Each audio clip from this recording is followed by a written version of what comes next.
Peuple du Dieu vivant, soyez encore une fois les bienvenus. Que l'Éternel vous bénisse au nom de Jésus-Christ. Joignez-vous à moi pour la prière, s'il vous plaît.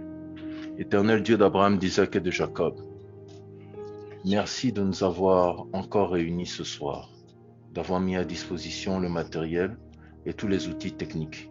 Merci d'avoir pris le contrôle de toutes les conditions spirituelles. Merci Père très saint, au nom de Jésus-Christ, d'avoir pris soin de nous durant toute cette semaine et d'avoir pourvu encore en abondance et d'avoir ouvert nos oreilles, nos intelligences, nos esprits afin de comprendre les vérités que tu vas infuser à ton serviteur, le professeur Patricio, dont il va nous éclairer ce soir. Au nom de Jésus-Christ, reçois-en toute la gloire, la louange et l'adoration, perpétuellement. Amen. Amen. Professeur, vous avez la parole. Le thème de ce soir, le couloir lumineux de la mort et les anges. Ok, le couloir lumineux de la mort et les anges. Pourquoi nous avions décidé de parler de ce thème? Parce que aujourd'hui, on est dans un monde où le christianisme est la plus grande religion, mais cependant, 85% des chrétiens ignorent les réalités derrière la mort. Et un grand nombre d'entre eux savent juste si on meurt, on est au paradis.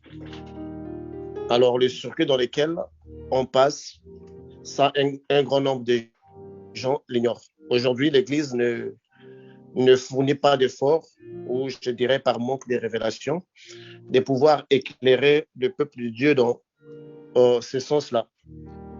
Alors, il en arrive que les chrétiens sont un peu confus vis-à-vis des expériences qu'ils peuvent obtenir à partir de ceux-là qui ont frôlé cette dimension, telle que la sœur Cardine qui est ici avec nous. Chacun essaie de rapporter un peu une réalité qui est un peu différente et les gens se posent la question, mais en fait, pour certaines personnes ont dit qu'ils ont vu des anges venir les chercher, pour d'autres, ils ont vu le couloir lumineux, d'autres, ils ont vu un membre de leur famille qui les renvoie, qui dit que non, ce n'est pas ton heure, tu ne peux pas franchir ces portails, il faudrait repartir. Alors, beaucoup de gens se posent toujours la question de savoir, mais c'est quoi en fait l'expérience exacte? Créant ainsi dans la tête de certaines personnes l'idée que ces personnes-là qui racontent ça, cela n'est pas la vérité parce qu'ils ne sont pas tous en harmonie. Justement, ils ne sont pas tous en harmonie parce que la mort débouche par plusieurs expériences. Donc, moi, j'ai pu noter 5. Pourquoi j'ai pu noter 5? Parce que lorsque Jésus m'avait affranchi en 2014, il n'y avait aucun pasteur qui voulait m'approcher pour me prêcher la parole, vu que j'étais une personne impliquée dans les sciences occultes et j'avais l'habitude de faire des débats avec des pasteurs, de leur démontrer que Jésus est faux, Jésus n'est pas Dieu, Jésus n'est rien. Et alors, lorsque l'expérience avec les Christ m'est survenue, il ne voulait pas m'approcher. C'est dire que bon, ce type-là a beaucoup d'arguments, il va vouloir aller à gauche, à droite. Et dans cette affaire-là, j'avais même pu initier 3 personnes, je pense, qui étaient même des chrétiens aussi, qui étaient dans cette branche-là. Alors, il ne voulait pas m'approcher.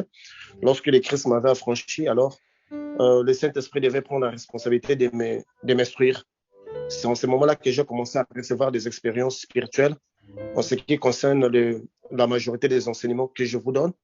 Les enseignements me parvenaient soit par vision, soit par une voix audible, ou soit par une expérience qu'on appelle je ne sais pas le déjà vu le mot, le mot va me venir. Il y a un nom qu'on appelle ça, ces expériences-là qui se déroulent pendant que tu es non, le mot va me venir. Donc, c'est comme ça que je recevais les enseignements. Alors, j'ai eu à recevoir 3 enseignements en ce qui concerne la mort. La première expérience que j'avais eue, j'étais impliqué dans un accident d'électrocution dans un chemin de fer, des trains électriques qu'on utilise souvent en Europe ou bien dans des pays développés. Lorsqu'ils passent, les rails sont censés d'avoir du courant électrique. Alors, moi, j'avais touché à ça, j'étais mort. Ça, c'était la première expérience. Deuxième expérience, J'étais mort d'un accident de voiture. Dans cette vision, j'étais avec un monsieur qui s'appelle Bravo. Son nom, c'était Bravo dans la vision. Physiquement, je ne le connais pas, mais dans la vision, ce monsieur s'appelait Bravo. C'était un riche businessman avec qui nous avions eu un accident de voiture où nous étions morts. Et puis, à part ça, j'ai eu le privilège d'être conduit dans les séjours de mort par le roi Lange à Badon, dont il m'appela vers 13h, me disant, mon ami, viens, je vais te faire visiter les séjours de mort. C'est ainsi que j'ai pu déchiffrer en fait l'expérience qui s'en cache là. Mais je reconnais au moins que quand ma mère était morte, quand j'étais dans les sciences occultes, j'ai été allé la visiter 3 fois dans les séjours des morts, dans l'endroit où elle se trouvait. Parce que à l'époque, je ne savais pas faire la différence entre les séjours des morts, entre toutes ces choses-là. J'y allais seulement la première fois que ma mère était arrivée, elle était encore malade, parce que quand je l'avais vue pour la première fois, elle était toujours malade. Après 3 jours, elle avait récupéré. Après 5 jours, je pense, après pas 5 jours, mais après la 3e séance, quand je suis allé la voir, elle avait même rajeuni. Alors, je me posais toujours des questions. Et c'est d'ailleurs ça l'une des raisons principales qui m'avait introduit dans les sciences occultes. Parce que, comme je l'ai toujours dit, que j'étais orienté dans les sciences occultes par rapport à la mort de ma mère. Or, j'avais promis à moi-même de donner tout de moi et de servir toute divinité qui m'aurait permis de voir ma mère, parce que quand elle était morte, on ne s'était pas vu. Alors, je voulais vraiment payer à tout prix pour cela. Et lorsque cette expérience-là me fut donnée dans les sciences occultes, voir ma mère et parler avec elle, je m'intéressa et c'est ainsi que je m'ai introduit dans les sciences occultes. Mais vous savez, sur quoi les diables nous attirent, c'est sur ce que Dieu aussi essaie de nous faire plus la lumière. Donc, alors, quand le Christ m'a franchi plutôt, mes premières expériences, c'était lié plutôt à ça. Donc, aujourd'hui, nous allons parler de la mort. C'est un terme très important parce que tous, on n'est pas obligé d'être bénis matériellement, on n'est pas obligé d'avoir des enfants ici physiquement, on n'est pas obligé de traverser les mêmes expériences physiques, mais au moins, la mort et la naissance, nous les partageons. Donc, c'est une expérience qui te concerne, qui me concerne. Donc, on est obligé d'en parler parce que tellement que l'être humain, nous pensons toujours dans notre tête qu'on doit vivre jusqu'à la vieillesse et nous pensons que les expériences, la mort, c'est quelque chose qu'on va affronter dans la vieillesse. Nulle part dans la Bible, Dieu nous dit qu'on doit vieillir. Nulle part, il nous dit, parce que l'essentiel de Dieu, c'est le salut de nos âmes.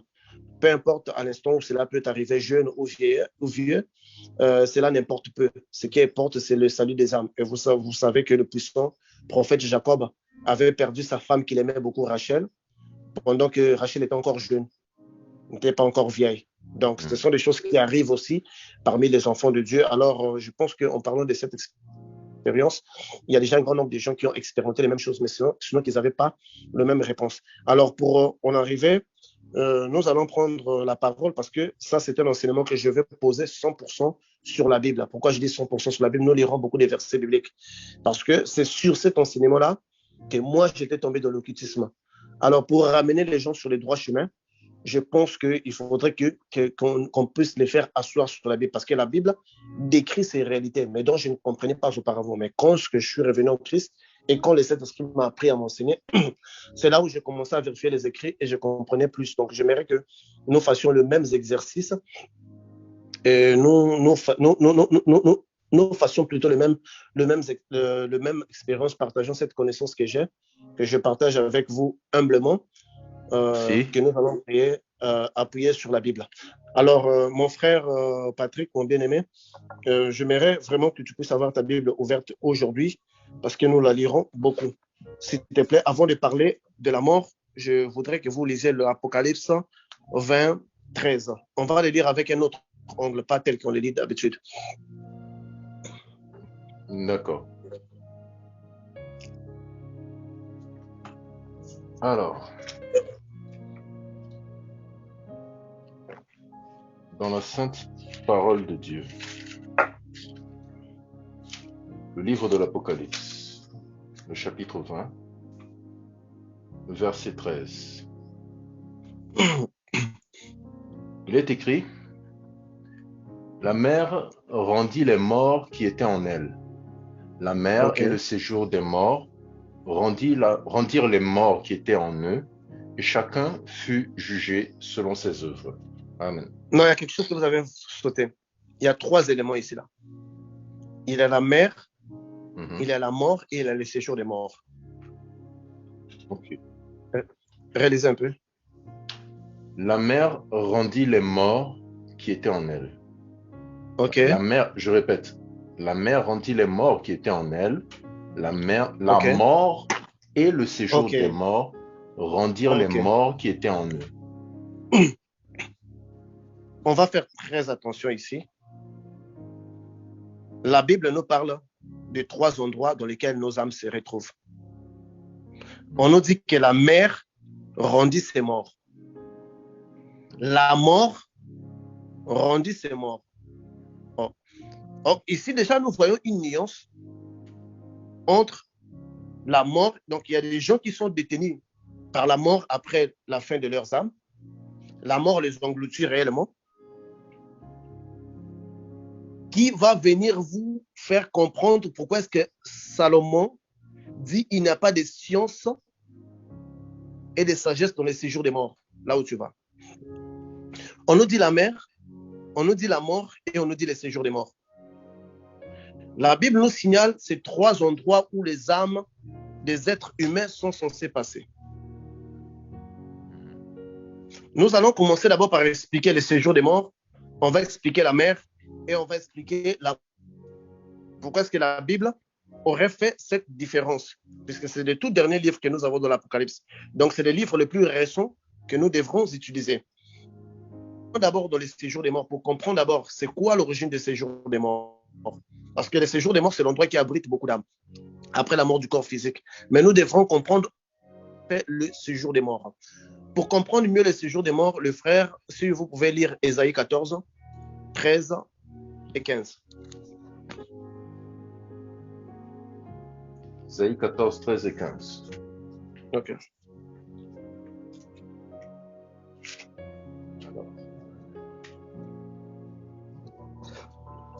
Dans la sainte parole de Dieu, le livre d'Isaïe, le chapitre 14, verset 13 et verset 15. Verset 13 et 15. 13 et 15. Ok. Il est écrit, tu disais en ton cœur, je monterai au ciel. Je lèverai mon trône au-dessus des étoiles de Dieu. Je m'assiérai sur la montagne de l'assemblée. Mais tu as été précipité dans le séjour des morts, dans les profondeurs de la fosse. Okay. Amen. Ici, Dieu parle à Satan. Amen. Ici, Dieu parle à Satan. Que Satan voulait monter au ciel, voulait mettre son trône au-dessus du trône de Dieu. Et pour cela, Dieu précipita Satan dans le séjour des morts. Donc, par là, on tombe d'abord sur les enseignements occultes que le trône de Satan, c'est l'enfer. Parce que Satan, c'est le premier habitant du séjour des morts. Il fut précipité dans le séjour des morts. Donc, pour mieux comprendre le séjour des morts est un territoire qui appartient à Lucifer. Comme d'ailleurs les mondes physiques. Parce que la Bible nous dit que la terre appartient au diable, à Satan. C'est lui le maître de ces mondes. Également, le séjour des morts aussi, Lucifer fut la première personne à entrer dans le séjour des morts. Ne confondez pas. Dans le séjour des morts, ce n'est pas seulement un endroit pour les morts. Un vivant aussi peut aller dans le séjour des morts. Dans le séjour des morts, puisque Lucifer fut le premier à descendre dans le séjour des morts, il occupe une grande partie dans le séjour des morts, dans lequel Lucifer a créé une prison spirituelle que nous appelons l'enfer, dans lequel il est censé plutôt recevoir les âmes qui lui appartiennent et les emprisonner à ces coins-là. Mais comme dans le monde physique, comme dans les mondes, que ce soit dans les mondes des eaux ou que ce soit dans les royaumes souterrains, que nous appelons les royaumes d'enfer, que couramment les gens appellent l'enfer, dans l'occultisme, on appelle ça les royaumes souterrains, la dimension de feu. Là, Lucifer crée son endroit pour recevoir Là, Lucifer crée son endroit pour recevoir ses âmes, à lui. Alors, lisons Ézéchiel 28, 18. Nous allons comprendre le sens de l'enfer. Dans la sainte parole de Dieu, le livre d'Ézéchiel, le chapitre 28, au verset 18, il est écrit: par la multitude de tes iniquités, par l'injustice de ton commerce, tu as profané tes sanctuaires. Je fais sortir du milieu de toi un feu qui te dévore. Je te réduis en cendres sur la terre aux yeux de tous ceux qui te regardent. Amen. Ok. Amen. Lorsque Dieu précipita Satan dans le séjour des morts, Dieu mit un feu à l'intérieur du diable. Donc, le diable a un feu qui le brûle. Donc, voilà pourquoi Satan a un problème cérébral. Voilà pourquoi sa tête ne fonctionne pas. Il est consumé par un feu permanent que Dieu a mis en lui. Alors, vous savez que le gars là, c'est un ranquiné. Il veut faire subir les humains le même châtiment que lui il subit. Il s'est dit, bon, si moi je suis en enfer ici et que je brûle à l'intérieur de moi, ce feu est à l'intérieur de moi, tous les humains qui arriveront ici, je dois leur faire goûter ce que moi je suis en train de souffrir. C'est de ça que la dimension ou ce que nous appelons le royaume de feu est né, dont nous parlerons quand on va commencer à parler des royaumes spécifiques, royaume des eaux, royaume de l'air, royaume souterrain. On va parler, vous allez bien comprendre en quoi est constitué l'enfer, qui dirige là et comment les choses se passent. Donc, Lucifer, par rapport au châtiment que Dieu lui avait donné, en l'envoyant dans les séjours des morts, Lucifer automatiquement commence aussi des âmes que lui, il reçoit, à commencer à les torturer avec ces feux-là. Parce qu'il dit que si moi j'en souffre du feu, ceux-là aussi qui viennent ici doivent aussi goûter au même châtiment que l'Éternel me fait vivre. C'est là que l'idée de l'enfer, la prison de l'enfer est née. Or, Lucifer fut la première personne occulte à inaugurer les séjours des morts parce que cet endroit lui a été donné, il a été précipité. Mais qu'est-ce qui se passe? Parce qu'après que l'homme ait péché, l'homme devrait mourir, son âme devrait descendre. Alors, en ce moment-là, par l'alliance, premièrement, d'Abel, qui fut la première personne à descendre dans les séjours des morts, pas les diables, parce que les diables fut là depuis longtemps, mais la première personne à descendre dans les séjours des morts parmi les humains fut Abel. C'est en ce moment-là que le lieu fut créé, un lieu de repos pour des âmes justes qui descendaient à cette époque-là. Je dis bien à cette époque-là parce que je vais faire la nuance. Pourquoi est-ce que les âmes n'y vont plus là? À cette époque-là, dans les séjours de mort. Donc, Abel fut la première personne qui descendit là. OK? Après, Abel fut tué. Abel n'avait pas eu de descendance. Il viendra à sa place Seth. De Seth va provenir la descendance jusqu'à Jésus-Christ. Alors, Seth remplaça Abel parce que Adam dit que Dieu m'a donné un autre enfant, un autre fils à la place d'Abel que Caïn avait tué.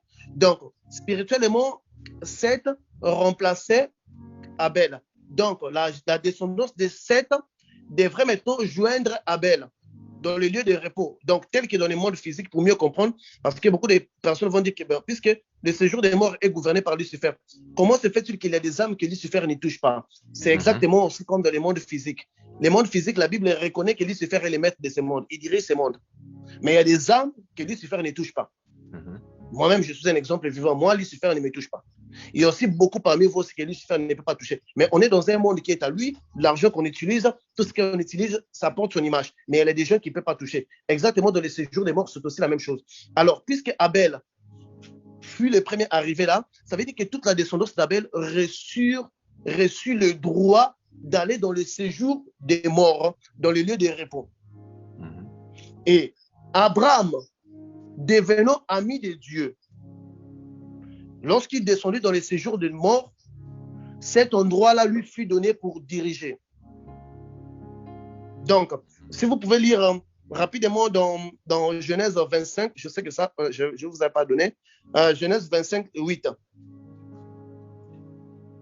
Le livre de la Genèse, le chapitre 25, au verset 8, il est écrit: Abraham expira et mourut après une heureuse vieillesse, âgé et rassasié de jours, et il fut recueilli auprès de son peuple. Amen. Ok. La Bible dit que Abraham fut recueilli auprès de son peuple. Donc, il y a le peuple d'Abraham qui était mort, qui était déjà dans cet endroit. Ce sont eux qui reçurent Abraham. Mais puisque par rapport à la relation qu'Abraham avait avec Dieu, Dieu lui donna facilement le pouvoir de gouverner cet endroit qui est le lieu de repos où certaines âmes qui étaient marquées de l'insigne de Dieu descendaient, dont s'ils ne pouvaient pas Lucifer toucher. C'est ce qu'on appelle le sein d'Abraham. Lorsque nous lisons l'histoire de Lazare, nous voyons que là où Lazare était et là où les riches étaient, c'était deux endroits approximatifs. Ils pouvaient se voir parce que les riches disaient de dire à Lazare de mettre son doigt dans l'eau et de lui donner pour boire. Donc, il y a juste un petit... Et Abraham lui dit que là où nous sommes, on ne peut pas aller là où ils sont. Donc, il y a comme une frontière, une division. Donc, dans les séjours des morts, on tombe qu'il y a deux sections. Il y a une section de tourment et il y a une section de repos. Alors, donc, la section de tourment, elle est toujours dirigée par Lucifer. La section de repos, elle a été dirigée par Abraham pendant un bon moment. C'est ça qu'on appelle le séjour des morts. À part le séjour des morts, nous avions parlé donc le séjour des morts est le premier endroit à retenir les armes parce que c'est le premier endroit qui fut ouvert. Après ça, il y a l'autre dimension que nous appelons la mer. Or, dans le livre de l'Apocalypse, on nous dit malheur à la terre et à la mer parce que le diable a été envoyé à la terre et à la mer.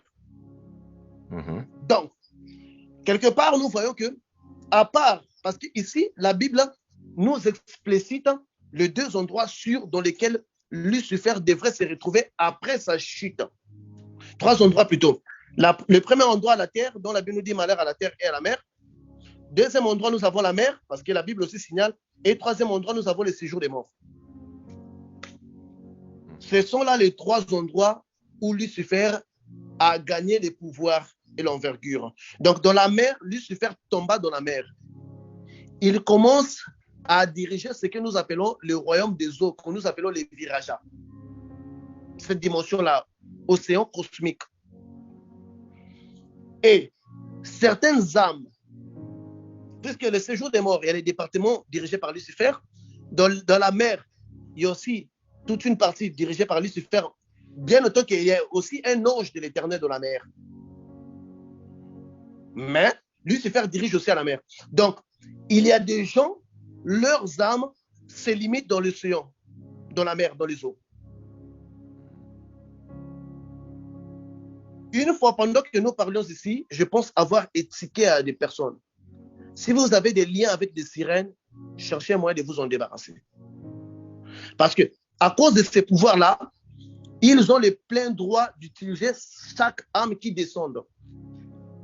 Or, Lucifer étant la première personne à arriver dans le séjour des morts, certes, il y a des âmes qu'il ne peut pas toucher pour torturer, mais il avait des âmes qu'il pouvait utiliser et entrer en contact. Par là, nous revenons un peu en arrière pour donner la réponse au roi Saoul qui était allé voir cette femme qui pratiquait la divination en demandant à cette femme magicienne de lui mettre en contact avec le prophète Samuel. Beaucoup de gens ont été choqués de voir, mais Samuel, c'était un serviteur de Dieu.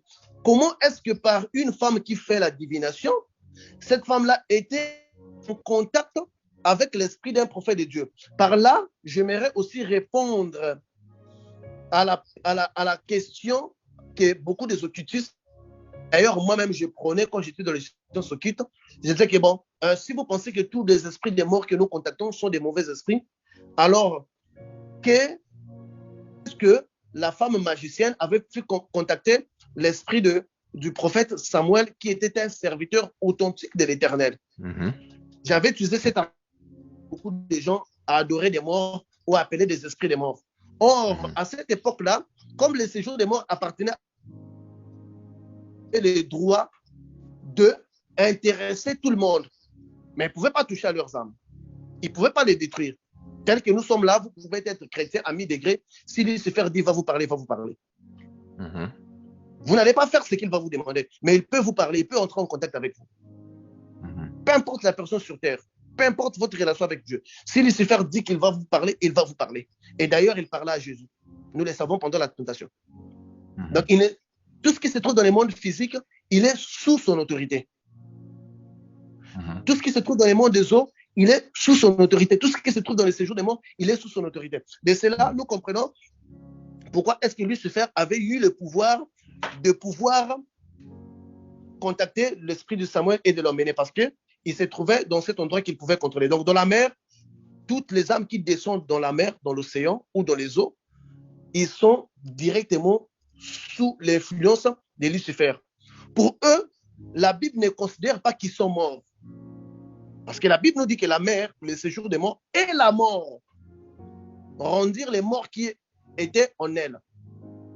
Donc jusque-là, le séjour des morts et la mer n'est pas toujours la mort. C'est ce que nous appelons couramment dans nos enseignements être, lorsqu'on dit que votre esprit sera esclave. Par là, nous comprenons que toutes les âmes qui descendent dans le séjour des morts, dans la section que nous appelons enfer, dirigée par Lucifer, peuvent être utilisées par Lucifer comme étant des démons. Là, on a déjà décelé l'origine des démons d'enfer. Par là, nous comprenons que tous les esprits qui descendent dans l'eau peuvent être utilisés comme étant des sirènes. Là, nous comprenons maintenant la variété des sirènes. Parce que ce sont les départements dans lesquels Lucifer contrôle. Qu'est-ce que ici, dans l'Apocalypse 20, 14, appelle la mort? La mort, ce sont des gens qui ont épuisé leur cycle. Comprenez bien? Parce qu'il y a beaucoup de gens qui meurent, qui descendent dans les séjours des morts ou qui descendent dans les royaumes des eaux appelés Viraja, mais qui n'ont pas épuisé leur cycle. Sachant que le cycle d'une vie, nous l'avions dit que Dieu l'avait réduit, parce que dans les temps passés, c'était à 1000. Mais Dieu l'avait réduit à 120 ans. Ça veut dire que le cycle qu'une personne doit passer dans l'eau, ou le cycle qu'une personne doit passer dans cette prison-là, ne dépasse pas dans les 120. Avant que son esprit puisse être disponibilisé pour le jugement. Je pense que beaucoup d'entre vous avaient déjà entendu les histoires de quelqu'un qui va en enfer, qui trouve des anciens musiciens, mais qui se trouvent encore là. Des personnalités politiques. Et je pense que j'ai reçu une fois, je pense, dans l'émission ici, là, je pense que c'était le samedi passé, où un frère nous a dit qu'il a vu le président de la République qui lui disait qu'il n'était pas mort et lui a dit des événements qui vont arriver. Je pense que c'était ici ou ailleurs. Tout à fait, c'est ici. C'est ici. Voilà pourquoi je l'avais dit que ces personnes-là ne sont pas encore mortes. Spirituellement, ces personnes ne se considèrent pas mortes. Ils sont utilisés comme étant des démons. Par la mort, maintenant par la mort, c'est à partir de la mort que nous avons, mettons, le couloir de lumière. Comprenez mieux. Le couloir de lumière est une expérience qui s'ouvre à une personne qui meurt réellement. Ce n'est pas toutes les âmes qui sont censées. Quand vous entendrez quelqu'un qui dit que non, j'étais mort, j'ai vu un de mes parents qui m'a renvoyé, sachez-le que son parent-là n'est pas mort. Il se trouve comme étant un esclave, mais il ne veut pas juste que son parent vienne de l'endroit où il se trouve. Il peut le refouler. Mais quand quelqu'un est en train de traverser le couloir des morts, le couloir des morts débouche, il y a deux expériences. Ne confondez pas le couloir des morts et de la lumière qui doit s'en suivre. Le couloir des lumières plutôt est un couloir illuminé. Mais là où ça se débouche, ça ne se débouche pas toujours dans la lumière. C'est juste un passage. Une fois, nous avions dit que l'astral supérieur a 7 collines. La lumière que les gens voient quand tu meurs, c'est automatiquement cette lumière-là qui conduit vers l'astral supérieur. C'est aussi là un lieu de repos dans la dimension que nous appelons la dimension céleste. À part les couloirs de lumière, il y a aussi les couloirs sombres. Mais un grand nombre de gens n'ont jamais entendu quelqu'un dire que après sa mort, il avait vu une obscurité totale l'envahir. Parce que ceux-là qui empruntent le chemin obscur n'y reviennent plus. La question qu'on va se poser. Alors, qu'est-ce qui emmène les gens à aller? D'autres personnes doivent emprunter ce tunnel. D'autres personnes doivent soit passer par le séjour des morts, ou d'autres personnes doivent passer par le, comment est-ce qu'on appelle ça, par la mer, par le couloir ou la mer. Donc, le lieu qui est le sein d'Abraham, qu'on appelait couramment le sein d'Abraham, je vais rectifier ces mots-là.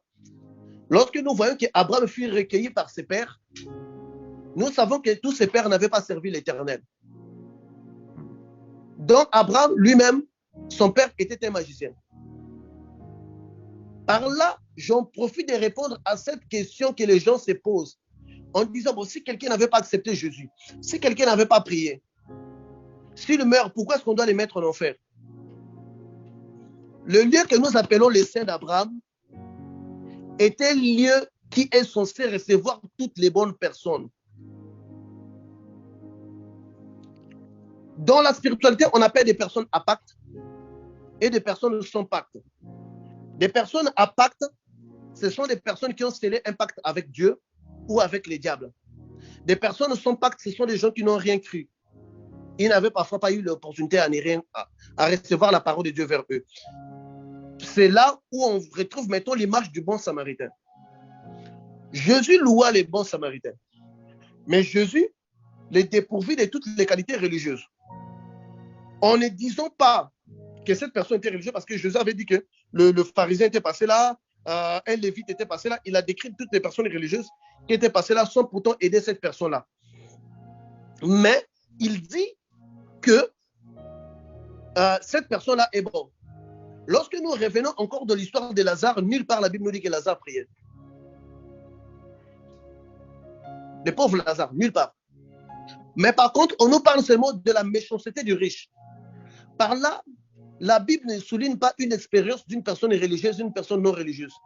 Ici, sur l'expérience de Lazare, la Bible souligne l'expérience d'une bonne personne et d'une mauvaise personne. Mes amis, Dieu est juste. Dieu n'est pas mauvais.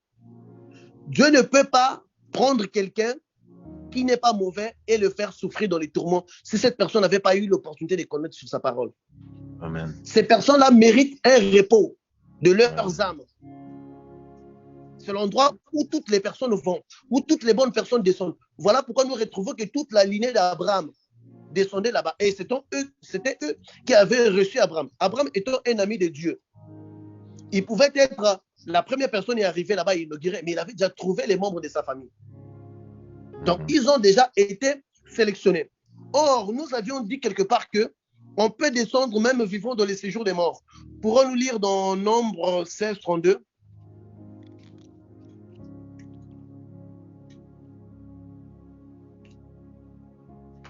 Dans la sainte parole de Dieu. Alors, Nombre, livre des Nombres, le chapitre 16. Dans le verset 32, Okay. Il est écrit: La terre ouvrit sa bouche et les engloutit, eux et leurs maisons, avec tous les gens de Corée et tous leurs biens. Amen. Amen. Ici, la Bible nous parle d'une expérience. Verset 33. Ils descendirent vivants dans le séjour des morts, eux et tout ce qui leur appartenait. La terre les recouvrit et ils disparurent au milieu de l'assemblée. Amen. Continuez un peu en bas. Verset 34. Tout Israël qui était autour d'eux s'enfuit à leurs cris, car ils disaient: Fuyons, de peur que la terre ne nous engloutisse. Verset 35. Oui. Un feu sortit d'auprès de l'Éternel. Ok. Ici, nous voyons des gens qui ont été vivants, mais qui descendirent dans les séjours des morts. Eux avec leurs biens. Cela nous donne juste une expérience de comprendre qu'il y a de ceux-là qui descendent dans le séjour des morts qui ne sont pas encore morts. Dans la section des enfers, voilà pourquoi la Bible met une nuance entre la mer, la mort et le séjour des morts. Dès maintenant, pourquoi est-ce que des gens débouchent sur ces 4 couloirs ou 5 couloirs différents? Lorsque une personne a un pacte avec Jésus, une personne est censée servir Jésus et il a marché conformément selon la parole de Jésus. Lorsqu'il est mort, cette personne-là ne traverse pas les couloirs de la mort, les couloirs lumineux qui débouchent au séjour d'Abraham. Le séjour d'Abraham n'a rien à voir avec un chrétien. Le sein d'Abraham plutôt, n'a rien à voir avec un chrétien, n'a rien à voir avec un musulman, à voir avec des bonnes personnes, parce qu'Abraham n'était pas non plus un chrétien. Et lorsque Dieu promit à Abraham qu'il devrait lui donner des descendances, il lui dit que les descendances seront plus nombreuses que les étoiles du ciel. Or, si nous pouvons compter le nombre de chrétiens, on peut se compter entre nous. Donc, cet endroit-là n'a rien à voir. C'est ce que vous allez voir que beaucoup de gens qui décrivent le couloir lumineux, si vous les voyez, vous verrez que c'était généralement de très bonnes personnes, de leur nature. Or, quand la personne a un pacte avec Jésus, il doit marcher avec Jésus conformément à sa... Automatiquement, quand la personne meurt, la personne ne va pas dans les séjours des morts. Un ange vient le prendre et l'emmener dans les repos de l'Éternel. Lisons Psaume 95, 11.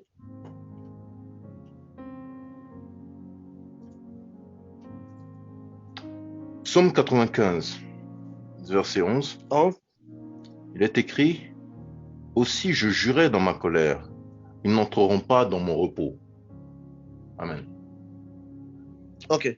Ici, l'Éternel jura dans sa colère que ces personnes-là n'entreront pas dans son repos. Ce sont des personnes qui ont été...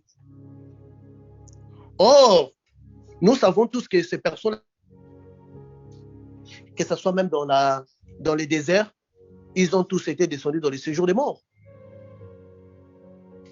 De quel repos dont l'Éternel parlait-il? C'est de ces repos-là que nous appelons couramment paradis, qui s'appelait dans l'Ancien Testament Sion, parce que le mot paradis est juste cité dans le Nouveau Testament. Dans l'Ancien Testament, le mot paradis n'existe pas, mais c'est plutôt Sion, les repos de l'Éternel. Or, quand nous regardons dans la parole de Dieu, on nous dit que Lucifer voulait monter son trône au-dessus du trône de Dieu, dans les Sion. Or, dans la parole, on nous dit toujours que l'Éternel réside dans les Sion. La vie de l'Éternel. Donc, il y a des âmes qui vont directement. Si nous voyons dans les livres de l'Apocalypse, je pense 23, où les saints qui étaient à côté de l'Éternel, dans l'autel de l'Éternel, demandaient vengeance. Je pense de l'Apocalypse 23. Apocalypse 23.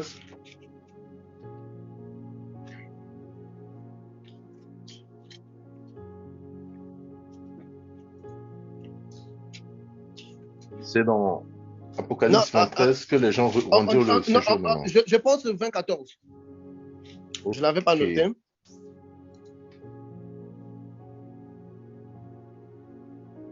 Non, je pense pas. Le mot qui est en eux et chacun fut changé. Non, ce n'est pas ça. Non, ce n'est pas ça. Mais je pense que vous connaissez ce verset de l'Apocalypse. Je dois les chercher. Qui dit que les saints qui sont dans l'autel de Dieu demandaient à Dieu de faire un jugement. Jusqu'à quand? Il disait jusqu'à quand? Attendez. Est-ce que frère Patrick, vous pouvez les trouver? J'en avais, malheureusement, parce qu'on doit vraiment tout poser sur les écrits. Jusqu'à quand? Si vous pouvez m'aider à les trouver rapidement, si quelqu'un là peut nous l'écrire. Ok.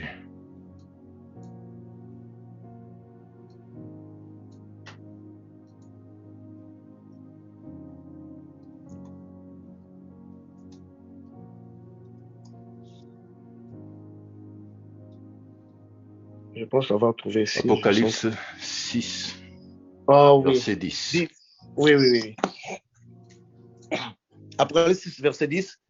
On nous dit qu'il y a des esprits dans l'autel de Dieu. Si vous pouvez les lire, ça peut nous aider. Apocalypse, verset 6, à partir du verset 9.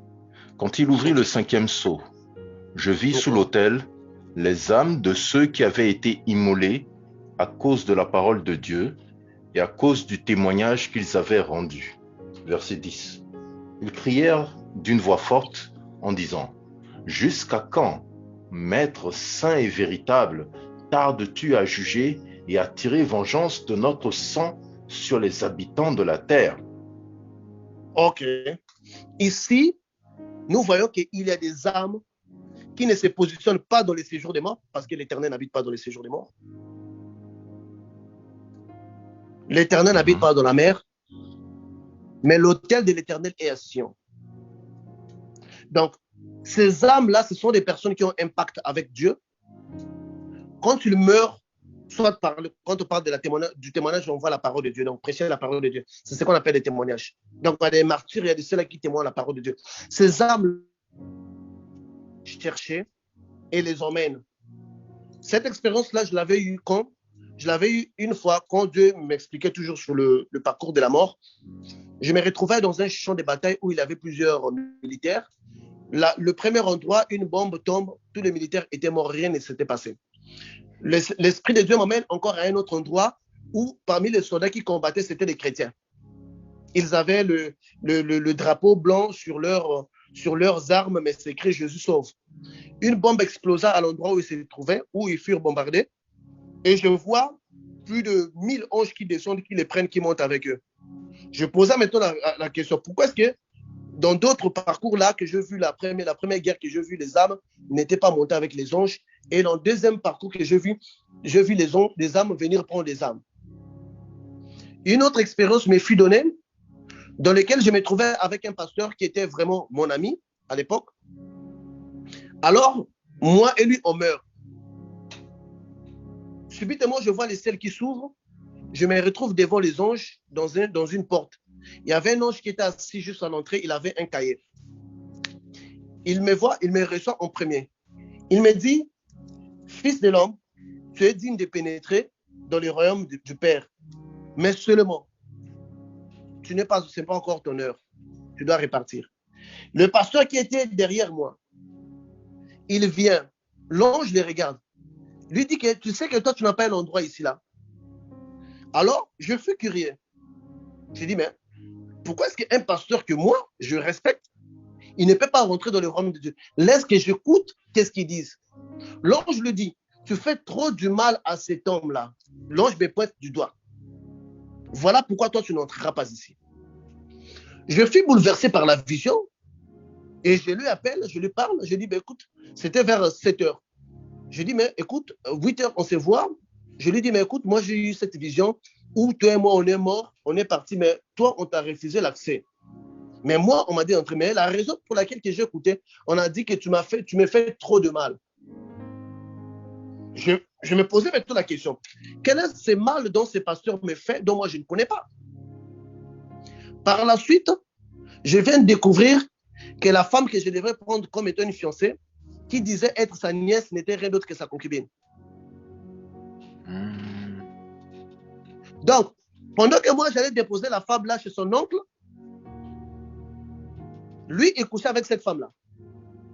Sachant que leur relation était impossible, il me cédait à cette femme-là en disant que non, tu peux prendre ma nièce, elle est bonne, tu sais que toi, tu es un homme de Dieu, tu dois avoir à côté de toi une femme qui prie. Or, c'était sa femme. Moi, j'étais ignorant de 100% de ça, je lui faisais confiance, j'étais là à aller les chercher la nuit ou même aller la laisser la nuit. Or, quand j'allais la laisser, c'est comme tu allais laisser la femme chez ton rival. Fate. C'est là où moi j'ai entendu ça. Ça m'ética. Jusqu'à quand j'ai découvert, j'ai compris maintenant pourquoi l'ange ne voulait pas que ces derniers entrent, parce qu'il me faisait beaucoup du mal et je me séparais de cette femme également. Donc, il y a un lieu où ceux-là qui ont impact avec Jésus, automatiquement, quand tu meurs, les anges viennent les chercher parce qu'ils ont impact. Nous avions dû retenir ça. Il y a des personnes à pacte et des personnes qui sont sans pacte. Dans les personnes à pacte, si vous avez votre pacte avec Jésus, quand vous mourrez, un ange va venir vous chercher. Vous ne passerez pas par ces couloirs-là. Vous verrez vraiment, si vous êtes au chevet de votre lit, quelqu'un qui vient vous dire, suivez-moi. Vous vous en allez.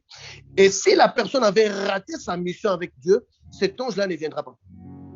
Ce sont maintenant les démons qui vont s'accaparer de son âme pour les conduire dans la prison, que nous appelons couramment l'enfer. D'autres catégories de gens qui vont en enfer. Quand vous avez un pacte avec Satan, quand vous avez fait un pacte dans les rituels magiques, vous avez fait un pacte dans la sorcellerie, vous avez fait un pacte conscient avec Satan. Depuis le jour que vous avez remis votre vie sous les contrôles démoniaques, quand vous mourrez dans cet état-là, le démon a l'obligation de descendre avec votre âme dans les séjours de mort, dans l'endroit que nous appelons l'enfer. Voilà pourquoi j'insiste. Voilà pourquoi je dis ne mourrez pas avec des démons. Parce qu'un démon qui reste en vous, il reste en vous par impact. Sans impact, il ne peut pas rester. Ces âmes-là descendent. Alors, quelles sont ces... Donc, puisque ces âmes-là descendent en enfer, directement, ils tombent sur un trou noir dans lequel ils sont emmenés directement en enfer. Alors, les seules âmes qui empruntent les couloirs illuminés, ce sont les âmes qui n'ont pas impact. C'est-à-dire qu'ils n'ont pas eu le temps d'accepter Jésus, qui n'ont pas eu cette opportunité-là, qui ne sont pas non plus impliqués dans la magie. Ces âmes sont conduites dans cet endroit-là par rapport à leur bonté. Donc, ce sont là les trois expériences qui différencient les expériences des gens qui meurent. Donc, à souligner ici un peu, ne pas confondre les temps de feu et l'enfer et la mer. Les temps de l'enfer, c'est un endroit, une prison que Lucifer a fait pour ses âmes, comme nous l'avions expliqué au début. Mais les temps de feu, c'est l'endroit où Satan va jeter les séjours de la mort, donc la prison de laquelle Lucifer met les gens. La mer, ainsi que la mort, en fait, qui est une représentation d'un ange. Donc, c'est ça, les trois chemins. Donc, c'est ça l'expérience dont on a tous entendu, qui semble un peu être différent de différentes expériences. Et par rapport à ce que nous venons d'expliquer, s'il y a des questions, je pense que nous pourrons un peu approfondir. Merci, professeur. Dieu vous bénisse. Merci. Mais, professeur, quand nous prenons l'Exode 16, 32, Moïse dit, voici que l'Éternel a ordonné qu'un omer rempli de manne soit conservé pour vos descendants, afin qu'ils voient le pain que je vous ai fait manger dans le désert, après vous avoir fait sortir du pays d'Égypte. Qu'est-ce que cette manne symbolise par rapport à la génération à venir, véritablement? La manne, pour ne pas parler de sens spirituel, la manne symbolisait d'abord un témoignage. Un témoignage de ce qu'Israël a réellement vécu. Parce que lorsque nous voyons, juste pour ouvrir un peu encore une parenthèse, sachez-le que dans les déserts, il n'y avait pas que le seul miracle que la manne. Vous le savez. Dans les déserts, il y avait aussi leurs sandales qui ne se usaient pas pendant 40 ans. Ça veut dire que si tu es arrivé dans les déserts, tu avais 2 ans, tu vas porter les mêmes sandales jusqu'à l'âge de 40 ans. Jusqu'à 42 ans, sans changer de sandales. Et ça ne s'usait pas. Donc là, même dans les déserts, on voit des gens qui grandissaient avec leurs sandales pendant 40 ans. Donc en fait, pour Dieu, parce qu'ils savaient qu'Israël qui vont venir, parce que ça a été conservé. Voilà pourquoi je dis que dans le sens spirituel, si on veut l'expliquer dans le sens spirituel, on va tomber dans les sacerdoces, parce que vous savez dans quel endroit où la manne se trouve. Ça se trouve dans l'arche de l'Alliance, à l'intérieur, et les bâtons d'Aaron. Donc, pour ne pas expliquer les sacerdoces, mais d'abord, en premier, la manne a été conservée pour servir de témoignage, parce qu'ils ne voulaient pas qu'on dise aux gens à nourrir les gens pendant 40 ans. Les gens n'auraient pas cru ça, sans interruption. Donc, voilà pourquoi ils avaient demandé de les sécher et de les garder. Mais sinon, que ce n'était pas permis de les conserver. Parce que quand on les laissait, ça ne pouvait pas rester. Mais puisque ça, c'était par l'ordre de l'Éternel, voilà pourquoi ils avaient pu les conserver pour d'abord servir les témoignages, sans parler de son rôle dans les sacerdoces, dans les lieux très saints. D'accord. Donc, ça devait servir de témoignage de génération en génération. Génération. Parce que jusque-là, il y en a encore. Ok. Une autre question, professeur. Dans le psaume 23, le psalmiste dit « Quand je marche dans la vallée de l'ombre de la mort ». Est-ce que la vallée de l'ombre de la mort a un rapport avec le séjour des morts, tel que vous l'avez expliqué? Oui, oui. Pourquoi? Parce que dans le séjour des morts, il y a la vallée qui est un endroit où Lucifer occupe. David, sachant que quand je vais descendre, parce que juste, oh merci, j'allais même oublier, lorsque Jésus était mort, il avait interrompu les âmes de ceux-là qui croient en lui ne descendent plus dans le séjour des morts. Voilà pourquoi même les saints qui étaient là, dans le séjour des morts, la Bible nous dit, c'est dans, je pense, ça doit être dans... Matthieu 27. Oui, ça doit être dans Matthieu. Oui, ok, vous en avez là. Oui, Matthieu 27, 52. Donc, toutes les âmes qui étaient dans le séjour des morts, que nous appelons couramment les saints d'Abraham, qui n'existent plus à nos jours, furent libérés pour monter dans cet endroit-là dont on nous parle de l'Apocalypse 6, dont vous nous avez lu. Donc, David, sachant que dans le séjour des morts, il y a même la peur, parce que Lucifer aussi y règne. Voilà pourquoi il disait que quand je vais traverser, je ne craindrai aucun danger. Parce qu'il savait qu'il serait guidé vers un bon endroit. Il était inquiet à cela. Mais depuis la mort de Jésus, cet endroit n'abrite plus les saints. Ceux-là qui ont cru en Jésus. Ils vont dans un endroit où même Lucifer ne connaît pas. Le repos de l'Éternel. Le repos de l'Éternel, même Lucifer ne connaît pas ça. Parce que quand on était dans le sens occulte, on avait posé la question, on nous disait qu'ils ne savaient pas là où ils allaient. Parce que cet endroit est venu après. C'est Jésus qui avait ouvert la porte pour ça. Et voilà, quand nous regardons même dans la parole, le voleur qui était avec Jésus sur la croix, Jésus dit, allez, tu seras avec moi ce soir dans le paradis. Or, nous savons que Jésus avait fait 3 jours. Mais le même jour où Jésus était mort, les âmes des gens étaient libérées. Qui devraient monter. Donc, ces voleurs-là, il était mort aussi le même jour que les âmes des gens étaient libérées. Donc, ces voleurs-là étaient allés dans les Sion, l'endroit du Père. Puisque Jésus, c'est le Père. Parce que Jésus a passé 3 jours dans le séjour des morts pour arracher la clé.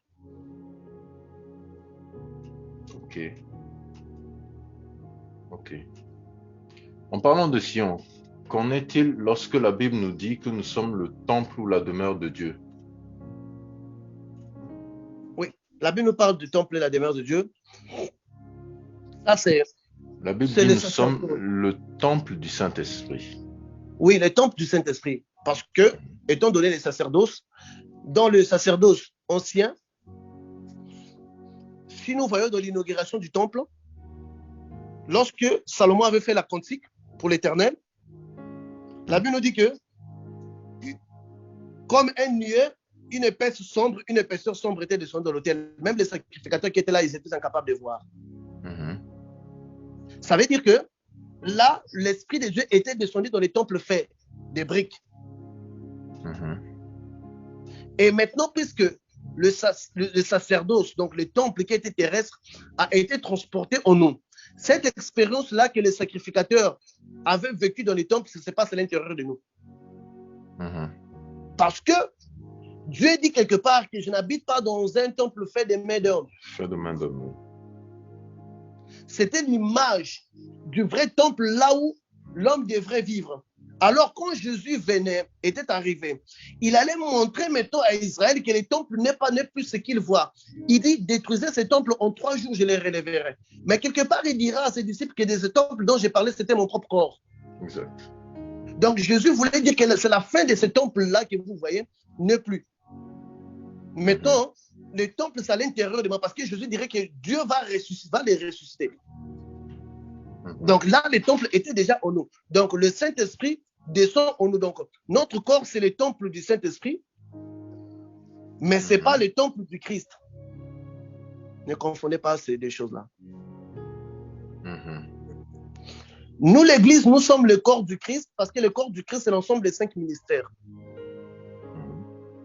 Mais les églises que nous sommes, nous sommes habités par le Saint-Esprit.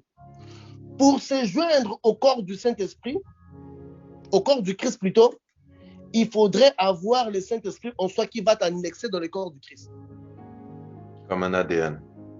Comme un ADN. Sans le Saint-Esprit en toi, tu n'es pas corps du Christ. Parce que c'est le Saint-Esprit qui doit t'annexer à ce corps pour te faire membre de ce corps. Si tu tombes, que tu tombes dans ses yeux, tu deviens un prophète. Si tu tombes dans ses jambes, tu deviens un évangéliste.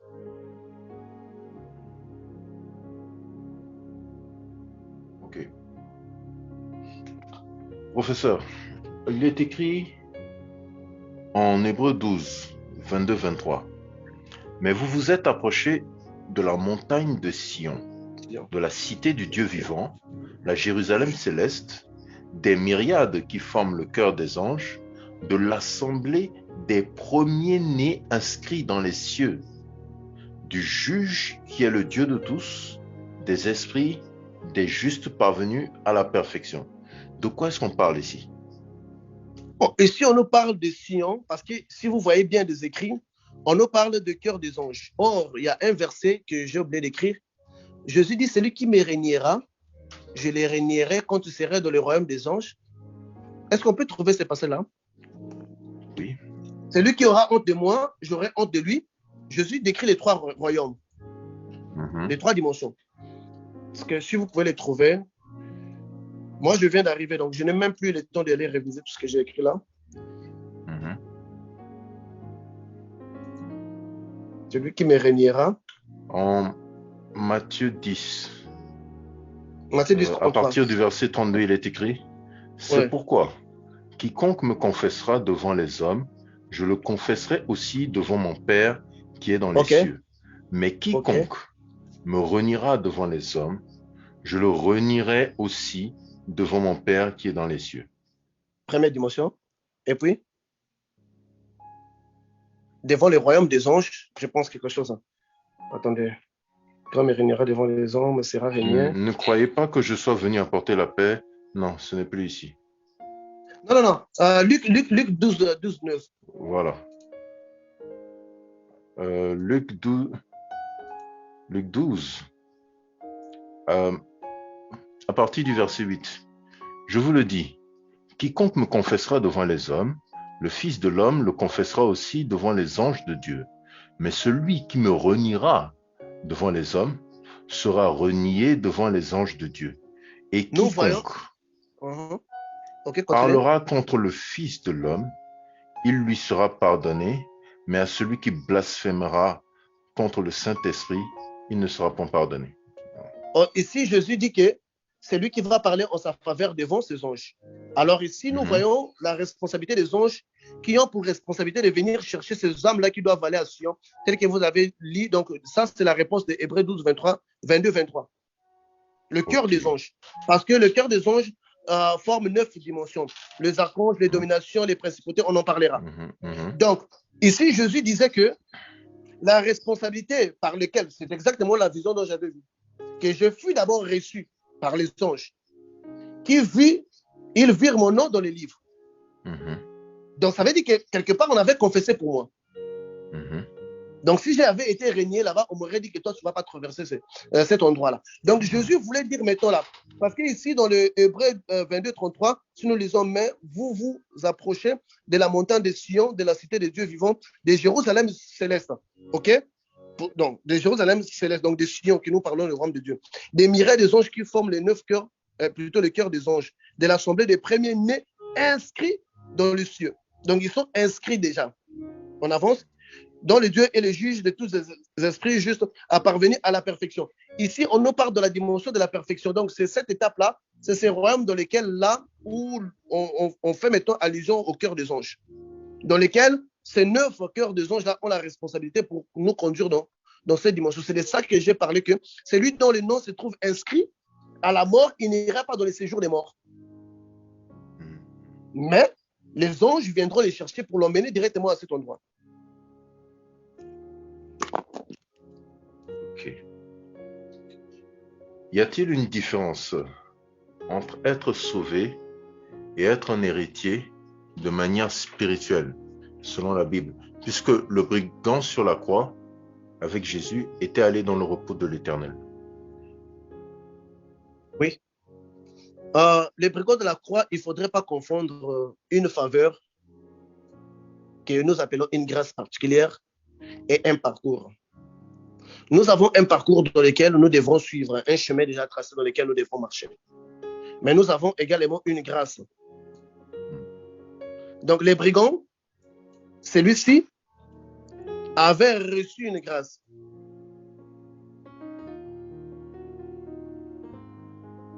Mais ce n'était pas le parcours qu'il devrait suivre. Donc là, c'est une grâce de la part du Seigneur. Donc il ne faudrait pas vraiment les mettre dans le contexte de tout le monde. Parce que si on va même dans l'explication biblique ou spirituelle, on voit que le brigand qui était bon représente Abel et celui qui était mauvais représente Caïn. Ça, c'est dans l'explication spirituelle. D'accord. Et donc, professeur, quand nous lisons Philippiens 3:20, mais notre cité à nous est dans les cieux, d'où nous attendons aussi comme le Sauveur, d'où nous attendons aussi comme Sauveur le Seigneur Jésus-Christ. En fait, c'est un complément de Hébreux 12, 22, 23. Oui. Et cet endroit-là est accessible qu'à ceux-là qui ont scellé un pacte avec Jésus. Je vois. Ceux-là qui n'ont pas un pacte ne vont pas dans cet endroit-là. Même, je vous dis bien, même Lucifer ne connaît pas cet endroit-là. À beaucoup d'occasions, les démons disent qu'ils ne savent pas là où les gens vont. Ils les emmènent quelque part. On va lui prendre ces mondes-là. Parce qu'il y a des démons qui ont dit, écoute, de toutes les façons, Dieu ne tolère pas le péché. Si on multiplie les péchés, on va finir par abandonner ces mondes, ça va nous appartenir. La même chose qu'on a fait avec les mondes des eaux. On avait multiplié les péchés dans les mondes des eaux, il a fini par quitter. Et ici aussi, on va multiplier les péchés jusqu'à ce qu'il va abandonner. Ok.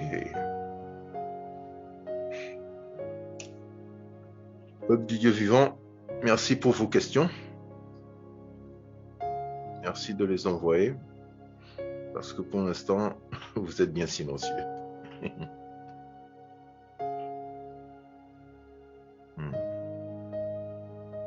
Effectivement, ça donne une très grande explication. Quand est-ce que l'âme est sauvée? Quand on prend le baptême ou quand on meurt? Non. L'âme est née dans le royaume des cieux lorsque nous prenons le baptême. C'est ce qu'on appelle généralement la nouvelle naissance. Mais vous savez que tel que Paul nous dit que c'est une course. Le fait de course ne veut pas dire que vous devrez franchir la toute dernière étape. Maintenir ces progrès-là jusqu'à votre mort. Pour ceux-là qui ne maintiennent pas ces progrès-là, la Bible nous dit qu'il y a de ceux-là qui vont dire que Seigneur, je servis en ton nom, je prêché en ton nom, je resté des morts en ton nom. Ces personnes-là ne mentent pas parce qu'ils disent en toute sincérité afin que Jésus les reconnaisse, mais dit que je ne vous ai pas connu parce que vous n'avez pas fait la volonté de mon Père. Donc disons que notre âme est à 100% sauvée lorsque nous faisons la volonté du Père jusqu'à la fin de nos jours. Nous remportons en fait la victoire. Et pour revenir un peu, les chrétiens qui seront dans Nouvelle Jérusalem, parce que les âmes qui sont que ce soit dans le monde des eaux, que ce soit dans le monde ainsi que autres, ces âmes-là qui vont être trouvées justes vont être transférées dans la Nouvelle Jérusalem. Et dans la Nouvelle Jérusalem, comme vous savez, on aura 7 différentes couronnes. On ne sait pas. 7 différentes couronnes. Oui, c'est ça dont le livre d'Apocalypse nous parle de 7 églises. De 7 églises dont on nous parle, il ne s'agit pas des âges, mais il s'agit de chaque différents chrétiens. Si vous lisez les 7 églises, vous allez retrouver tous les 7, parce qu'il n'existe que 7 catégories de chrétiens. C'est ça les chiffres spirituels d'un chrétien. Chaque chrétien correspond à un chiffre. Par exemple, si vous regardez, par exemple, vous vous référez à l'église de Laodicée, parce que je suis ni chaud ni froid, je vous vomirai. Si vous voyez, par exemple, le chiffre de cette église-là, c'est 5. Le travail qui est compatible à ce genre de chrétiens, c'est le chiffre 5. C'est-à-dire que chaque église telle qu'elle est classée correspond au rythme d'un chrétien et à un travail donné qui doit faire un travail spirituel. Ça, c'est aussi une autre dimension encore du sacerdoce. Et si vous voyez à la fin de chaque église, il a chacun toute une couronne différente que la personne doit porter. Ok. Professeur, est-ce que vous pouvez nous parler des vieillards? Bon, le 24 vieillards. L'assemblée des vieillards, oui. Oui, bon. Les 24 vieillards font partie d'une lignée que nous pouvons appeler des anges, qui sont vraiment supérieurs, mais dans lequel leur mystère ne concerne pas les êtres humains que nous sommes, en réalité. Parce que si on regarde un peu, on nous dit que les anges qui sont devant l'Éternel, ce sont des séraphins, des anges de la 6e. Alors, si maintenant les anges qui sont devant le trône de l'Éternel sont des séraphins, les anges de la 6 ailes, ils ont 2 ailes pour se voiler les visages, d'autres ailes pour acclamer et pour voler. Alors, ce qui revient à dire que, symboliquement, même les 24 vieillards font partie des séraphins. Parce que la dernière ligne à franchir avant l'Éternel, ce sont le séraphin. Parce que n'oubliez pas que tout ange, ils ont la forme primitive et ils ont la forme incarnée, dans laquelle ils peuvent se manifester. Donc, les 24 vieillards ne sont rien d'autre que ces anges-là qui sont privilégiés d'être à côté de Dieu. Vieillard signifie la sagesse. Une dimension de sagesse que Dieu utilise. C'est exactement comme étant l'obscurité. L'obscurité, c'est le lieu où l'Éternel tire sa colère pour déverser sur l'humanité. Étant créé, l'être humain, un être indépendant, ayant le libre arbitre, il savait que la rébellion pouvait être. Alors, il fallait avoir un endroit pour donner le châtiment à l'être qui ne saurait pas utiliser son libre arbitre dans les bons sens. C'est là où est née l'obscurité, ou les ténèbres, qui n'est pas créée par Lucifer d'ailleurs. Mais que Lucifer est allé se cacher là-bas pour fuir les courroux de l'Éternel, sachant que c'est un endroit où l'Éternel va seulement pour déverser sa colère. Voilà pourquoi le livre de Osée nous dit: qu'attendez-vous des jours de l'Éternel? Les jours de l'Éternel sont ténèbres et non lumière. Parce que quand l'Éternel s'énerve, il tire sa colère dans les ténèbres pour déverser sur l'humanité. Ok.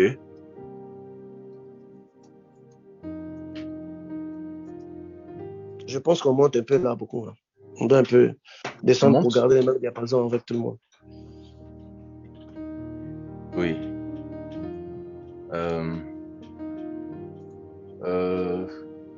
Qu'en est-il du verset biblique qui dit: nous ne mourrons pas, mais tous nous serons sauvés en un clin d'œil? Il s'agit-il de tout le monde ou bien seulement ceux qui vaincront? Le verset non, je pense pas que Corinthiens 15. Oui, réalisez-le. La personne qui l'a dit, je pense, n'a pas bien dit. Verset 1 Corinthiens 15, chapitre 1 Corinthiens. La parole de Dieu, le premier livre des Corinthiens, le chapitre 15, à partir du verset 50. Il est écrit: ce que je dis, frères, c'est que la chair et le sang ne peuvent hériter le royaume de Dieu et que la corruption n'hérite pas l'incorruptibilité. Verset 51. Voici, je vous dis un mystère. Nous ne mourrons pas tous, mais tous nous serons changés. Verset 52. En un instant, en un clin d'œil, à la dernière trompette, la trompette sonnera et les morts ressusciteront incorruptibles et nous serons changés. Okay. Voilà ce que le verset dit. Ici, le verset nous parle du corps de gloire. Vous savez pourquoi Jésus-Christ s'était transfiguré? Il s'était transfiguré pour nous montrer les corps de gloire que nous sommes censés utiliser. Et quelque part dans les versets dont tu lis, il dit que la chair n'héritera pas le royaume de Dieu. Ça veut dire que ce n'est pas notre chair, c'est ce corps de gloire-là que nous allons utiliser, les corps transfigurés. Alors d'ailleurs, Jésus avait montré aux disciples ces corps transfigurés pour leur montrer la nouvelle dimension du corps que nous allons utiliser. C'est pour cette raison que Jésus s'était transfiguré. Donc c'est de ce corps-là dont ici on nous parle. Un corps transfiguré, incorruptible, mais qui n'aura pas le sang et la chair. D'accord. Professeur, qu'en est-il des bons musulmans, des bons hindous, des bons animistes africains, les pygmées aborigènes et tout ça? Est-ce qu'ils auront des couronnes? Non, les couronnes, on nous parle des églises. C'est chaque église qui a une couronne. Ceux dont vous parlez ne sont pas des églises, n'est-ce pas? Non.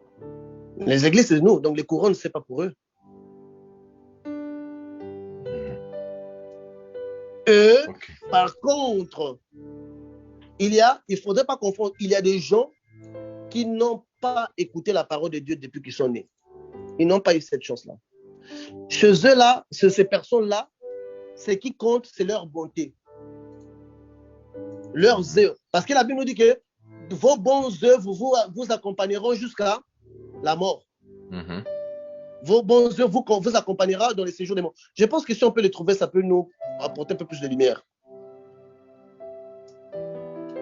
Pour que je réponde bien à ces frères-là, pour qu'ils comprennent leur place.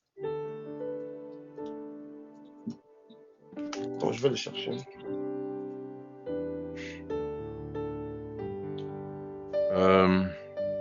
Apocalypse, chapitre 14, verset 13. Okay. Et j'entendis du ciel une voix qui disait, et écrit, heureux dès à présent les morts qui meurent dans le Seigneur. Oui, dit l'Esprit, afin qu'ils se reposent de leurs travaux, car leurs œuvres les suivent. Ok. Non, c'est pas ça en tout cas ce que je voulais là. Puis j'ai regardé, voici l'agneau s'était né sur la montagne des Sion et il avait 184 VA. Attendez, je suis en train de les chercher. Ici, tu peux pas trouver des versets similaires à ça. Comme ça, on va tomber sur un qui l'explique mieux. Donc, juste pour répondre aux frères, que la couronne, c'est pour les églises. Pour ceux-là qui constituent les églises, qui sont parrainés par les 7 différents anges dont le livre de l'Apocalypse nous parle. Ce sont eux-là à qui on doit remettre le couronne. Mais toutes les bonnes personnes, telles que les bons Samaritains, tels que le pauvre Lazare, la Bible ne nous dit pas sa capacité religieuse. Il est obligé d'aller, quand la personne est bonne, il est obligé d'aller joindre ces repos-là parce que c'est de son droit, la personne a été bonne. Et si nous voyons Israël, Israël n'a pas accepté Jésus. Israël repose sur les bonnes œuvres et sur les mauvaises œuvres. Voilà pourquoi Dieu, dans la communauté des Israélites, il va tirer 144 000. D'ailleurs, c'est ça les chiffres. C'est pas comme les témoins de Jéhovah vous disent qu'il y aura que 144 000 qui vont. Non, ça c'est dans les 12 tribus d'Israël. C'est de ceux-là que Dieu va tirer seulement. Le reste sont les nations qui vont peupler. Parce que dans le livre de l'Apocalypse, on nous dit que même le parvis extérieur était rempli par des nations. On serait plus nombreux que les Israéliens même.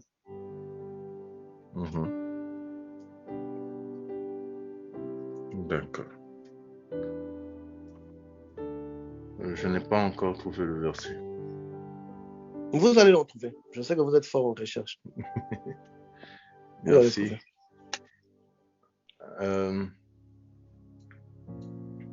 Bon, pas encore de questions.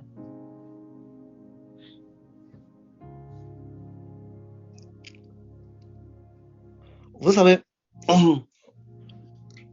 dans la spiritualité, c'est comme à l'école. Celui qui comprend plus, son corps spirituel avance. Quand nous sommes dans les études, notre niveau des études par rapport aux autres se différencie par rapport à notre compréhension. Celui qui comprend mieux va dans une classe supérieure. C'est égal aussi à la spiritualité. Le pouvoir dans la spiritualité réside dans la connaissance.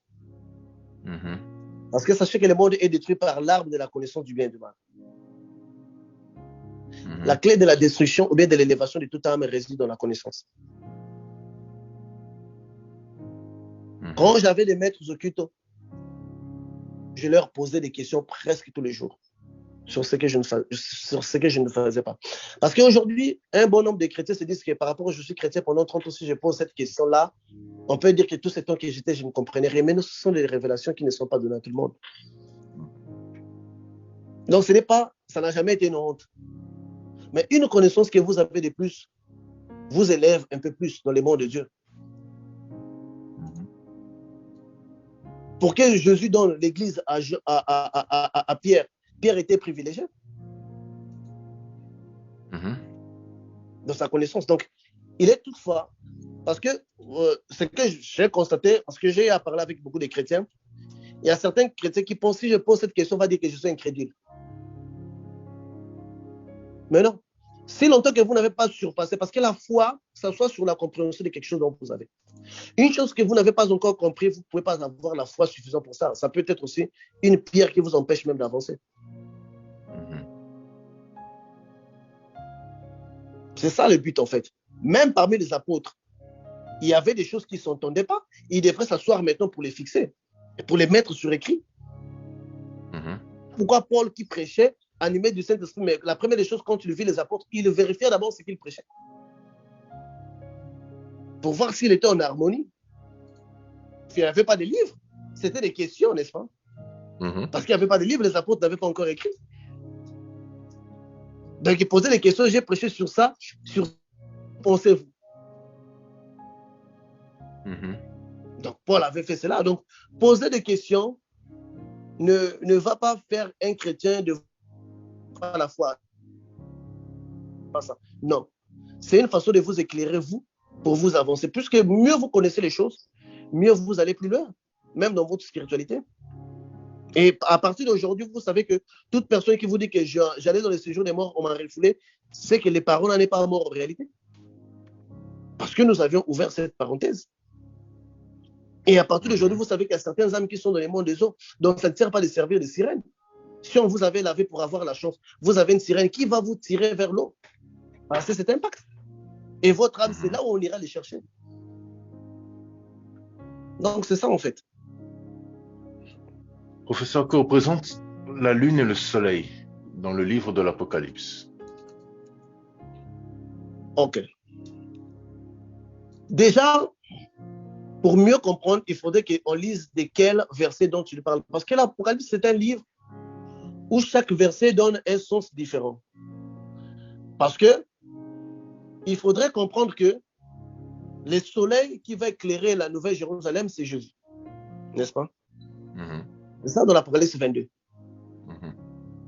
Et le premier soleil qui avait éclairé le monde, c'était également Jésus. Parce que le vrai soleil dont on parle, ça a été créé le 4e jour.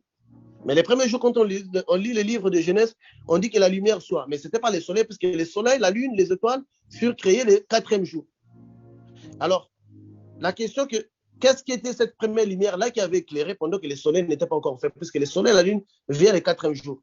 Le premier soleil-là, c'était la gloire de Jésus qui éclairait le monde. Et puisque l'Apocalypse, c'est le redressement du livre de Genèse.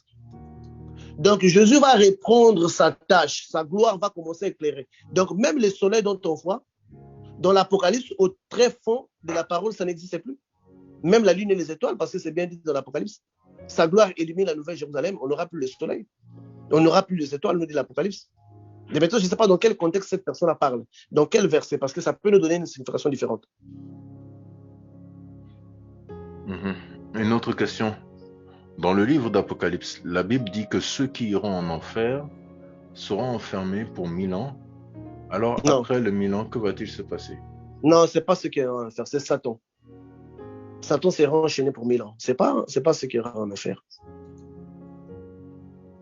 Parce que Lucifer étant l'ange des lumières, et nous avons Satan, n'est-ce pas? Pour comprendre cela, en ce net moment où nous parlons, Lucifer est enchaîné dans sa condition de l'ange des lumières. Mais il agit comme étant Satan. Seulement. Quand tu seras lâché, c'est là où il va entrer maintenant dans l'église pour faire l'antichrist. Parce que l'antichrist va régner dans l'église. La Bible dit que s'il était possible, il pouvait même séduire les élus. Pour séduire des élus, il faut être dans quel endroit? Il faut être à l'église. Parce que la Bible nous dit que l'antichrist fera des miracles à tel point qu'il sera vénéré comme étant Dieu. Donc la seule condition pour laquelle on peut accepter Lucifer dans l'église, Satan dans l'église, il faudrait qu'il se passe pour la lumière. C'est cette dimension-là en lui qui a été enchaînée, qui sera lâché pour s'introduire dans l'église, pour s'installer dans l'église. C'est de ça que l'Apocalypse est en train de nous parler. En tout cas, le livre de l'Apocalypse, il faut le lire avec beaucoup d'attention, beaucoup de discernement. Sinon, vous allez penser que Satan est enchaîné. Comme je suivais à la télé, je vis un pasteur brésilien qui dit à ses disciples à l'église, j'ai une bonne nouvelle à vous annoncer. Ce soir, j'ai été en enfer, je viens de tuer Satan. L'église, ils ont commencé à danser. Il dit que seulement Satan est mort, mais ces démons ne savent pas. Quand ils vont aller ouvrir les bureaux les matins, ils vont les trouver morts.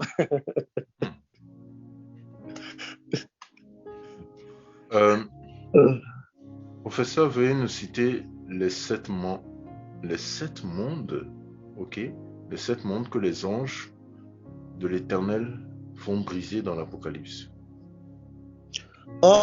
Je pense qu'on a beaucoup de publications sur le Facebook où on a parlé des royaumes des cieux. On a parlé de ces mondes. Je pense que là, ça serait plus défini. Donc, si la personne est sur la page du Facebook Spiritualité chrétienne, il verra le monde en question. On commence par les plans astrales, on va par les plans mental, causal, éthérique. On a parlé de ces différentes 7 dimensions-là, qui sont les 7 têtes du dragon. Les 7 têtes du dragon représentent chaque dirigeant de ces plans, chaque 7 anges puissants. Dieu a 7 anges puissants qui détruisent l'humanité. Satan également a 7 anges puissants qui sont les dirigeants des 7 différents mondes, dont lui-même est les dragons. Et chaque dimension qui situe un monde constitue la tête du dragon qui doit être brisée. Donc chaque responsabilité d'ange aura l'obligation de frapper chaque monde différent. Si vous lisez bien là où les anges sont en train de frapper, vous verrez qu'il y a même l'étoile absinthe qui est tombée. Il y a beaucoup de choses dans le livre de l'Apocalypse. Vraiment, si Dieu nous fait grâce, on pourrait même commencer à prendre un chapitre des livres de l'Apocalypse. Ça va vraiment beaucoup nous aider à voir un peu plus clair sur ces révélations-là. Peuple de Dieu, s'il vous plaît, dans vos questions, ne vous éloignez pas du thème de ce soir. Demain, nous avons une séance questions-réponses. Donc, vous pourrez poser des questions qui sont en dehors de ce thème-là. Mais pour ce soir, nous parlons du couloir lumineux de la mort et les anges. Et les anges. S'il vous plaît, que vos questions restent dans ce contexte pour l'instant. Si vous avez d'autres questions qui tournent autour de l'Apocalypse, quoi que ce soit d'autre, vous pourrez les reposer demain, s'il vous plaît.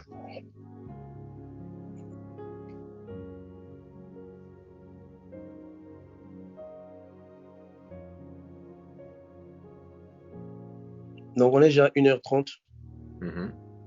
Bientôt, je pense qu'on peut passer pour la prière, pour gagner un peu de temps avec d'autres choses. Il y a une question pour vous. Bon, je reprends toute la face. Que Dieu me pardonne pour cette question. Frère Patricio, dans ses expériences, ne s'est-il jamais posé la question, qui a créé Dieu? Qui a créé Dieu? Je comprends l'idée de cette personne parce que nous vivons dans le monde physique où nous sachons que toute personne doit être créée, n'est-ce pas? Où toute chose doit être créée. Parce qu'on est dans un monde où on se base sur le début et sur la fin. Mais lorsqu'on quitte un monde où il y a le début et la fin, on tombe sur l'éternité. Donc, il n'y a ni début ni fin. Le début ou la fin, qui est le commencement, est lié au temps. Or, lorsque nous lisons la Bible, nous voyons, on nous dit que Dieu n'a ni commencement ni la fin. Quelque part, lorsqu'on lit, on retrouve une autre dimension dans laquelle on nous dit qu'il est alpha et l'oméga, le commencement et la fin. Que cela n'engendre pas la confusion en vous. Les premiers-nés, ici, Dieu parle de son fils. Dans Proverbe, nous parle, Proverbe 8, 27, je pense, l'Éternel a créé les premiers de ses créatures, des œuvres les plus anciennes. Avant les œuvres les plus anciennes, je fus fondé. Et quand il créait les mondes, j'étais là jouant en sa globe. Là, on nous parle de la conscience christique, qui aura un début, qui aura une fin.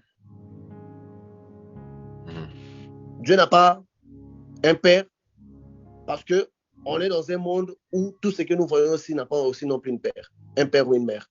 Donc, la logique d'un début et d'un commencement, c'est dans l'espace-temps. Mais pour ceux-là qui ont voyagé dans les mondes spirituels, ils se rendent compte que plus que vous vous éloignez de la sphère physique, le temps meurt. L'accélération augmente. Je vais vous donner un exemple. Dans le plan physique, ici, on a 24 heures. Dans les plans astral, 2 heures du temps correspondent à 24 heures ici. Dans les plans onériques, où les plans des rêves sont encore plus rapides. Par exemple, si vous enfermez vos yeux même pour 3 secondes, on peut vous réveiller, vous pouvez nous raconter une expérience que si on le met dans les dimensions physiques, ça peut prendre même 6 heures.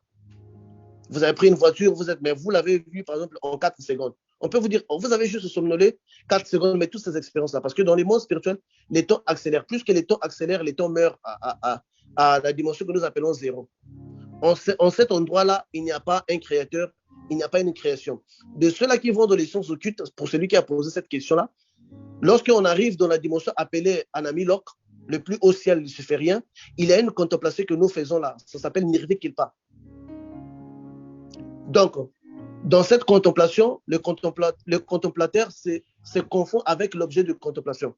Donc, où on se confond nous-mêmes, où on ne sait pas notre début, où on ne sait pas ce qu'on... C'est difficile à expliquer même avec les mots. Mais ceux-là qui sont dans le voyage de l'âme, qui cherchent la réalisation de Dieu, je pense qu'ils savent de quoi je suis en train de parler. Donc, à une certaine dimension des frontières, il n'y a rien à créer. Tout est déjà là, il n'y a pas de début, il n'y a pas de fin, tout est déjà là, ça existe. C'est la condition. Donc, Dieu n'a pas besoin d'être créé. Parce que dans cette condition-là, il n'existe pas. La création. Il est hors de la création. Professeur, quand les enfants meurent, où est-ce qu'ils vont? Oui, on a parlé du couloir lumineux qui conduit dans le séjour des morts. Les bébés, les nourrissons, oui, qui est un lieu de repos. Ne croyez pas que Dieu va prendre ces gens-là, les petits bébés vont commencer à l'écrire. Il y a un endroit approprié pour accueillir tous ces âmes-là. Ok. Il y a même une femme que je connais qui faisait des avortements. Une fois, quand elle avait eu l'expérience des morts, elle avait vu les 17 bébés qu'elle avait avortés dans son chemin.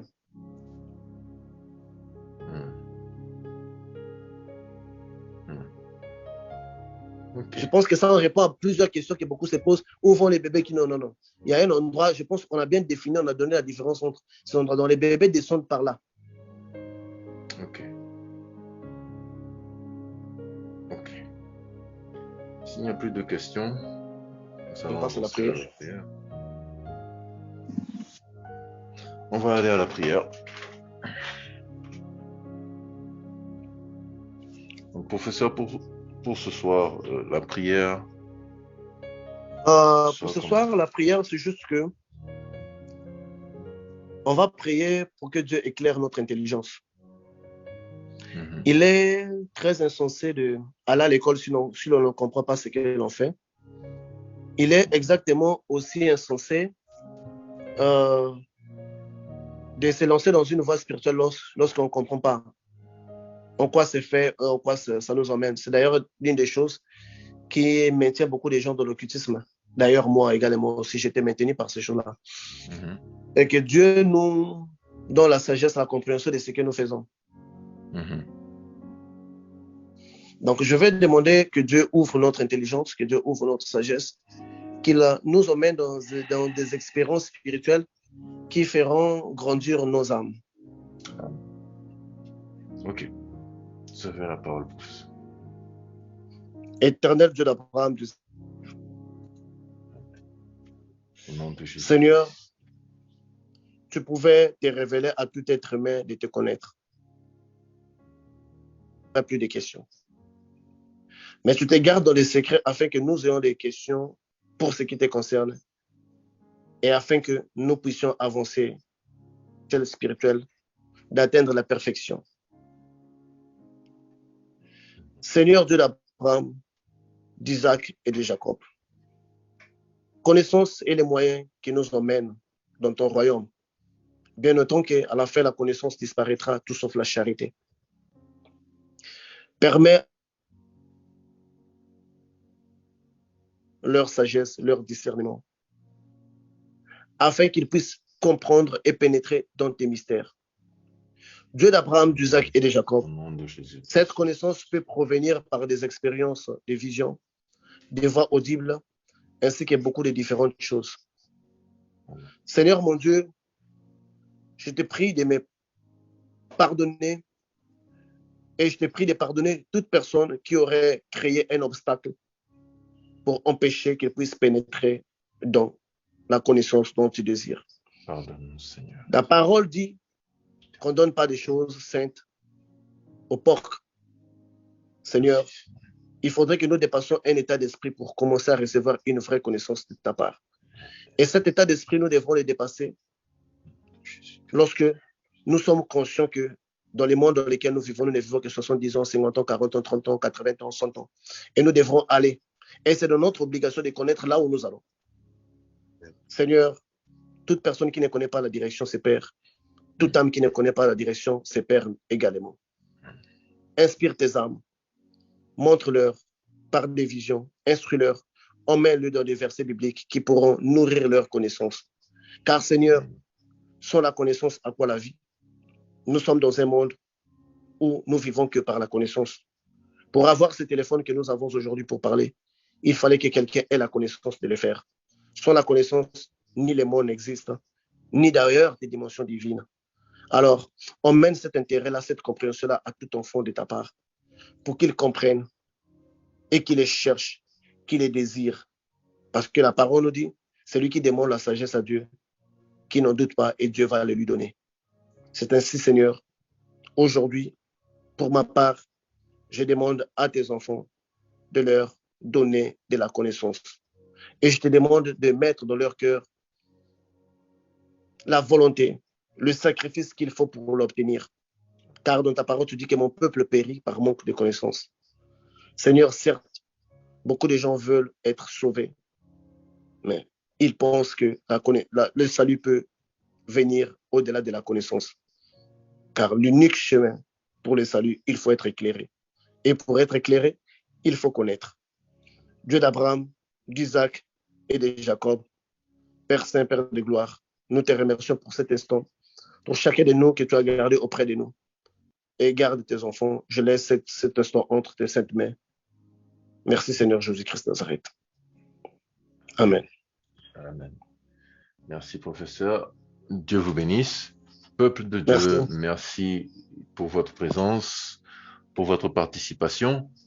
Nous nous retrouvons demain pour des éclaircissements divers, quel que soit le thème, la question, des interprétations de rêves.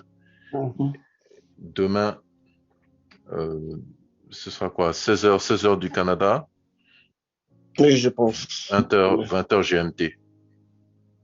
20h GMT. Voilà. Que l'Éternel vous bénisse et qu'il vous garde. Au nom de Jésus-Christ. Très bonne soirée. Au revoir. Amen. Au revoir.